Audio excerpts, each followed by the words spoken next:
I'm sure everybody knows a lot about Bosnia and Herzegovina, and I will just remind you that actually back in 1995, the Dayton Agreement was signed, and there were many initiatives by NGOs to start some economic development programs, and one of them was presented to you by Bosnian Women Initiative. This was another type of a story, and it was actually conceived by the World Bank specialists who arrived during the Dayton's Agreement signatures back in Dayton. And they were there because they knew that there should be some kind of assistance that will enable people to really maintain what they were doing or really do something meaningful for their lives. And the research was done in a very peculiar way in Tuzla region, and it was because Tuzla region was, well, administratively maybe a bit better organized than other parts of Bosnia and Herzegovina, and they were trying to pilot something different in this region, or to try something different. And they talked to the banks and NGOs about how can they provide access to many people in that region to money, to funds. And they piloted two ways of access. One was through the banks with the NGO trying to see how the business development plan can be done. So the NGO will work with people developing this business plan and then to access bank loan, of course financed by the World Bank, or through the NGOs ourselves, who actually we offered to the World Bank that we will directly finance projects that our clients, or at that time women who were part of psychosocial projects would use. And actually the story is quite old now, and it goes back to Bangladesh and Latin American countries in which those things were already in place by Mr. Yunus, started in Bangladesh, and in Latin American countries started by Acción. And actually the story is that Maria Novak came to one of the communities with women, and she started talking with women about how did they survive. And the story was that they were taking humanitarian aid, leaving part of it at home, but part of it they would go to the market in order to sell and actually buy something that they needed more than the humanitarian aid offered. I was really impressed because at the time I worked as humanitarian aid worker, and I thought, you know, well, they don't need us, they actually need cash. And she did offer them, actually, because she offered them cash, and they were able to use this cash in order to maintain or start some of the activities they were familiar with. So the World Bank's first major goal at that time was access to finance. Then it was to provide legislation for this type of work, which is microcredit, and to build those institutions, to provide technical assistance, to build institutions similar to MI-BOSPO and MI-BOSPO, and of course it was to measure impact. MI-BOSPO was an institution which BOSPO was actually an NGO, and we are still a microcredit NGO. We were the first ones to start those programs in the villages surrounding Tuzla, and we started with offering those loans to low-income women entrepreneurs.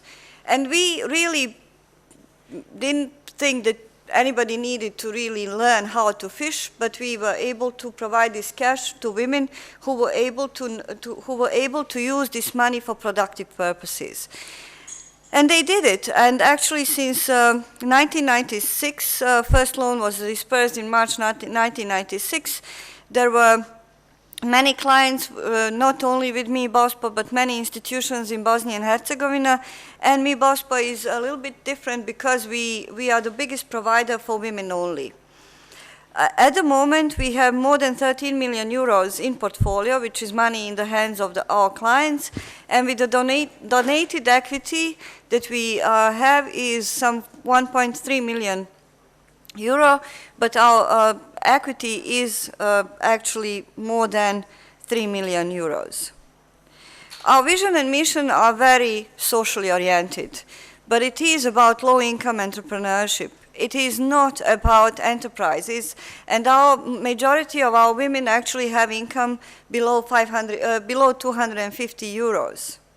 And maybe 7% of our clients will go above that type of income. So these are really small, very small activities that they conduct and that they have. And actually, we want to see ourselves as financial provider of choice for women entrepreneurs in Bosnia and Herzegovina. So our clients trade, they do agriculture, they are really workers in other people's land, they knit and sew, and they work really 14 hours a day.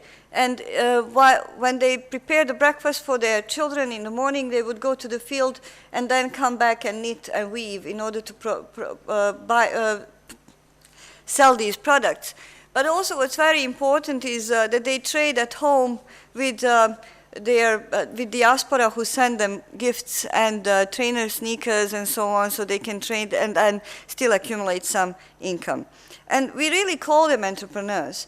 Maybe the government will call them unemployed, but we really think that they are productive force of the country, and we really believe that they can be employed, and we call them self-employed, and we think they are entrepreneurial enough.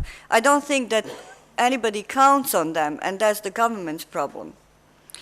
Our products are actually up to 5,000 euros and up to 5 years, but majority of our loans are below 1,000 euro. And it is, tenor goes up to 13 months average. Interest rates are a bit of a problem probably when we think about it, because the average interest rate is similar to the yield, and it says about 21%. Even it goes up to 23%. And in order to disperse this type of a loan is really labor intensive. You have to go to the village or to the town, visit the client, analyze how the person will be able to repay that loan, to really ensure yourself that there is a capacity to repay and willingness to repay. Repayment record over the world is actually below, the risk of non-repayment is below 4%, 5% globally. In our country, it's been below 1% for a decade, maybe 12 years, and then a couple of years ago there was a crisis, and now those numbers are getting back, but still very high. It's very difficult to measure impact, and we discussed that, and microcredit organizations over the world, we thought that it goes without saying that we don't do harm, that we do good. But it's very important to prove that there is impact on loans that we disperse, that women are becoming more empowered, but also that they are becoming self-sustainable, that they can actually produce enough income for themselves and their children and bring quality life to the household while doing the activities and having access to finance.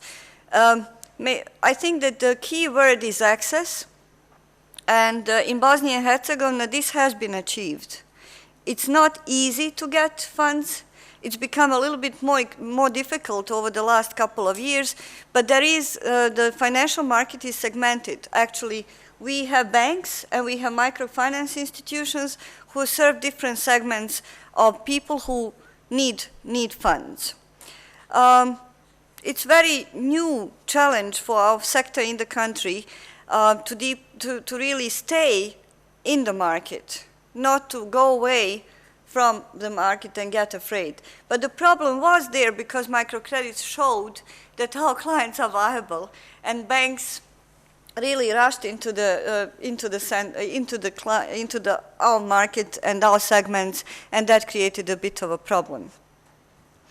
So I think, nevertheless, even if I do believe in microcredit as one tool, and I do believe that access is more than important to enterprises, whether low income, high income, enterprises need access to finance, I believe that this service is not enough. We need to work on financial education of our clients and citizens in general. I believe in business education as well, and I believe that apart from the financial access, we need to build client protection laws in the countries, because I don't think that Croatia has a bankruptcy law for persons, and not to mention Bosnia and Herzegovina. And I think this was a problem that actually is not yet resolved in Bosnia and Herzegovina. Because of that, we have a huge issue with financial inclusion that actually is exclusion at the moment. So I won't go there. I will just say microcredit is one tool. It's a good tool. It's deepening financial access to people who are trying to do something, not waiting for the government's donations, but really being able to access this loan will give them more power because they are repaying that loan. They are not ashamed of it, and they don't need charity. People need access, and they actually don't mind the price if access is there. So that's the main message, I think, about microcredit. Thank you.